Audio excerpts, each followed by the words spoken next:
জানিয়ে দিয়েছে চেন্নাই মালিক পরের ম্যাচে জায়গা হচ্ছে না মুস্তাফিজের। আরও একটি ম্যাচে 2 হাত ভরে রান দিলেন মুস্তাফিজুর রহমান। আর তাই তো এবার সিদ্ধান্ত নিলেন মুস্তাফিজকে পরের ম্যাচে সুযোগ দেওয়া হবে না। চেন্নাই মালিক ও মহেন্দ্র সিং ধোনি কি বললেন জানতে চাইলে তার সম্পূর্ণ ভিডিওটি দেখবেন। আর আমাদের এই ছোট্ট চ্যানেলটি ভালো লাগছে সাবস্ক্রাইব করুন। তার এমন খরচে দিনে আরেকটি হারের সাক্ষী হলো Chennai super kings. Lucknow super জায়ান্টসের বিপক্ষে 8 উইকেটের বড় ব্যবধানে হারল ঋতুরাজ গায়কোয়াড়ের দল।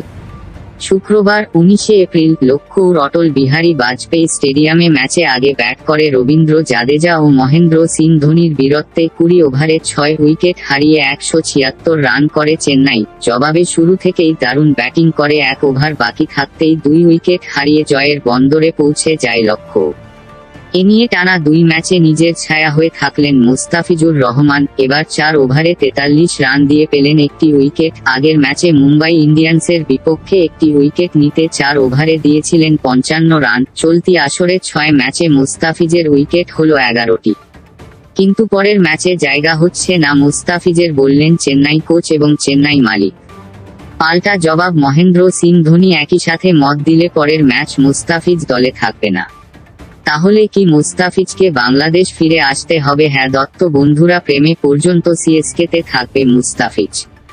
আজকের ভিডিওটি এ পর্যন্ত। সবাই ভালো থাকবেন, সুস্থ থাকবেন।